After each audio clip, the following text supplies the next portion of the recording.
For those people that don't know what it's like having a massive DVD collection, but rain could ruin a DVD, right?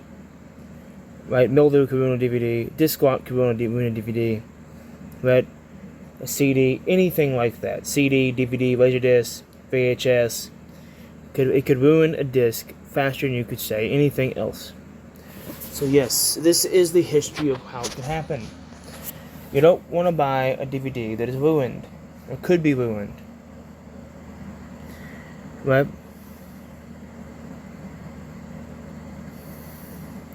Especially if you're spending hundreds and thousands of dollars on movies, right? Because some stuff you're buying could be out of print.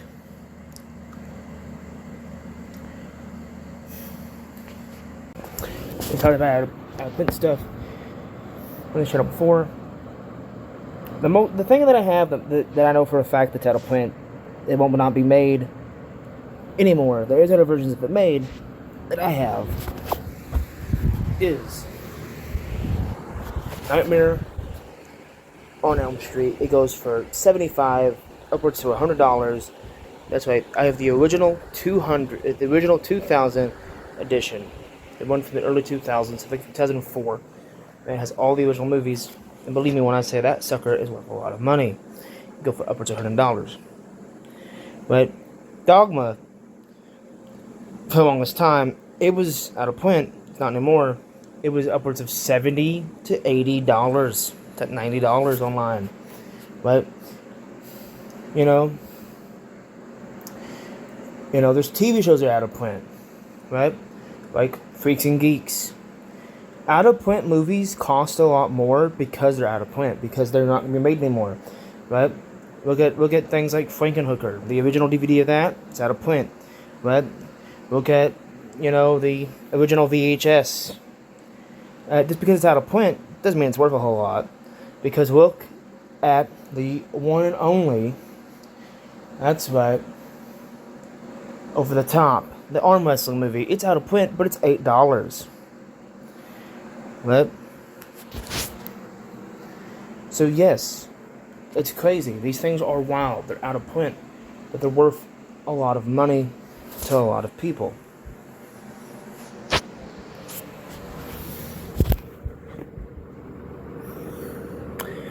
First half of this video, we'll talk about discount and things you should not do. This part of this video, we're talking about things you should probably buy.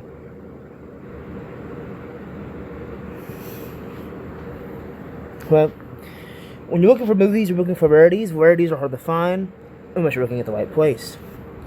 But yesterday, over the weekend, Sunday, I had a chance to buy Grimm, but it wasn't there. I could have bought Lucifer, the TV show, but that will eventually be out of print because not very many people are going to make the show Lucifer.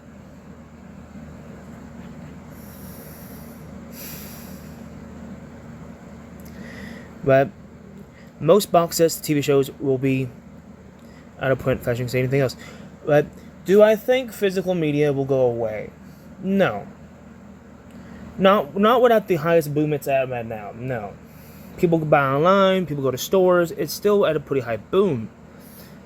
Yes. And in the last couple of years, it has died off. Yes. But people are buying VHSs again. People are buying DVDs. And yes, they still make DVD players because you can go into Walmart and buy them for $200. $200, $300. It's $35. I have a Blu-ray DVD player combo.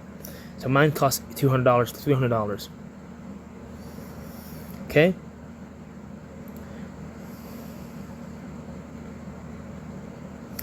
What are out of print Blu-rays?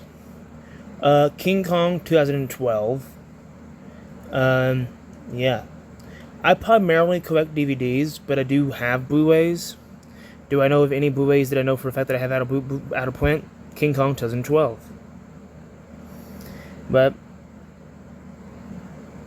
the Blu-ray and DVD both are out of print. Now I know I think there's a box set that was announced so you can buy every King Kong ever made, all the way up from the 1930s. It was announced. I don't know if it was made, but yes. We talked about out of print movies.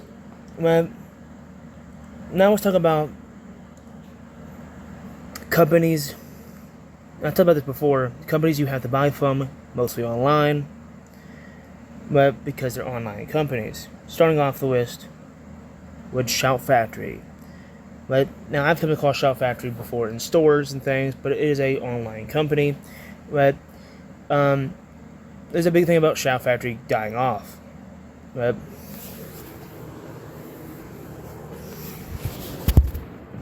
and then of course we got Arrow Video, which is a Canadian company. We got a UK company. Arrow Video is a Canadian, a UK company. They've done a lot of things. They're mostly horror, but they made DVDs, they make Blu-rays, they done it all. They do a lot of things. They make a lot of big titles. Okay? And then of course, if you want to buy a complete box set of the show, the movie House, the horror movie House, Arrow's got it. But if you want to buy from Scream Factory, which is the other version of Shout Factory, it's the other company they own, but you'd say Quitters, right? Or Creep Show, which you can buy an Arrow and Creep Show, right? Or Synapse. Synapse is the other company. I don't know much about Synapse and what they make, but Kino Lorber.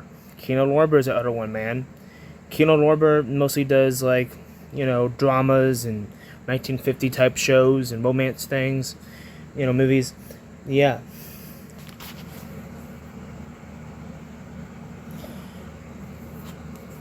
Yeah, these are companies you can buy from that are mostly online. But now, I own some Shout Factory, and I've shown you guys Shout Factory before. I might be doing an update on my Shout Factory collection, because I might be getting some Scream Factory maybe soon.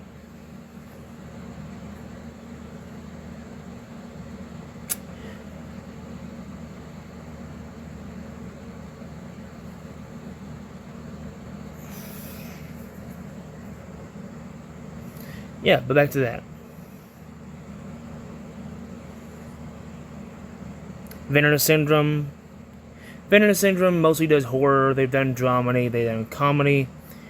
I think I'm missing one. But yeah. I've done a video talking about this before, but this is a video breaking down everything about film. So yes. Are you ready, kids? We're going to talk a lot about, you guessed it, movies. But not just anything in movies, but this is the breakdown of films. This is the breakdown of how they're made. Right? In the 1930s, films become non-silent, meaning you could officially talk. But Charlie Chaplin was becoming out of style because people thought he was deaf. People thought Charlie Chaplin could not talk, because in a lot of his films he would do this. He would do that. Now, I don't know much about Charlie Chaplin other than he's not American. There's a movie made about him. Yeah, that's why this is a history of film. Right? We talk about putting films. We talk about companies you can buy from online. Right? There's other companies that basically that are box lot films. Right? Like Happy Birthday Video, I think is the name of one of them, but I'm not positive. Don't quote me on that one. Yeah. Yeah. You can order a whole bunch of films online. Boom, boom, boom. Yeah. But that's not the point of this. No. But by now you haven't figured out what I'm trying to say in this video. The simple breakdown is easy. Yes, I'm filming this on Star Wars Day.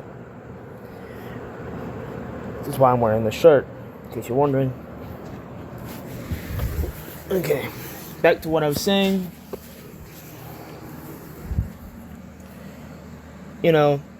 Kevin Smith made Clerks because he wanted to make a film.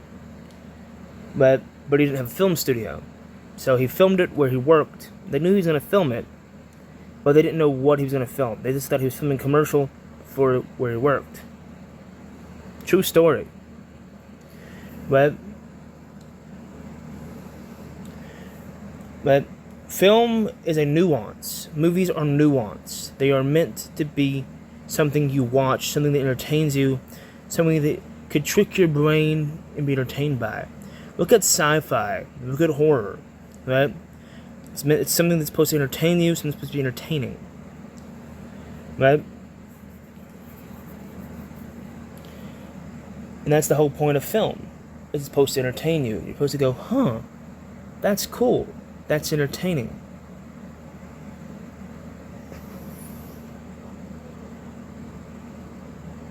Right? It's supposed to be a mystery. Right?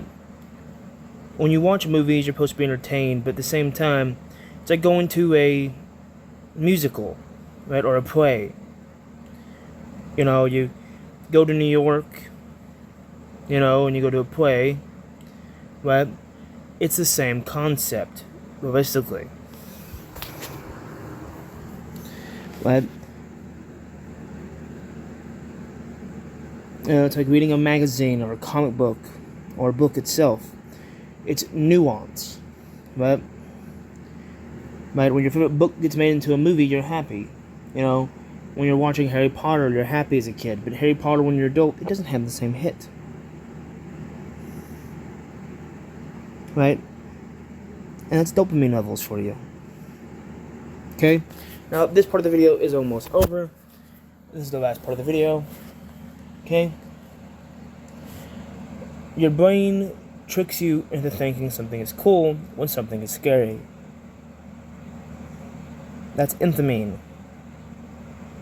The opposite of dopamine. You think it's entertaining when really you're just going, oh.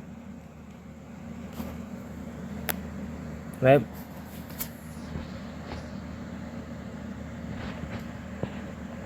That is the reality of what it is.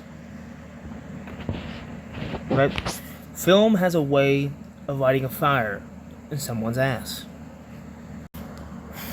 I have over 4,000 movies. Right? I have over 4,000 movies. Right? I have roughly 6,000 to 7,000 movies. Right? Do I plan on getting rid of all of them? No. Do I plan on keeping all of them?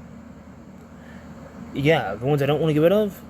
Yes. Yeah. I want to make a bigger correction, so believe me when I say, yeah, I want to have roughly 30,000 to 50,000 movies. Right? Easily. Okay? Okay, this part of this video, I'm going to ask you, what is your favorite movie? Okay, and I'm going to narrow down some of my favorite films. And you probably think, well, why would you do this? Right? Because I can. Some of my favorite films are Star Wars. Obviously. Okay? And then the only. But the movie The Wrestler. Okay? Right? Because if we don't have film in the world, what do we have? We have a bunch of depressed people waiting for something to entertain them. Okay? And that's the truth. Okay, next up on a few films that entertain me. Karate Kid. Cousin Vinny. Which I don't have Cousin Vinny, by the way. Okay? And then, of course, the one, the only, but Sinners is a great movie, by the way. Sinners. A few of my favorite films.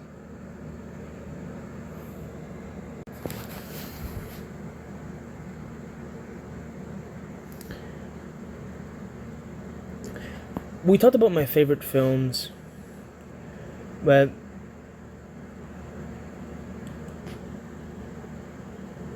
right, movies are art. Without movies, we don't have art, right? Without paintings, we don't have art. But without music, we don't have art. But without art shows, we don't have art. And that is the truth. Without these things, we don't have art. Without movies, without music, without radio shows, without TV shows, there is no art in the world.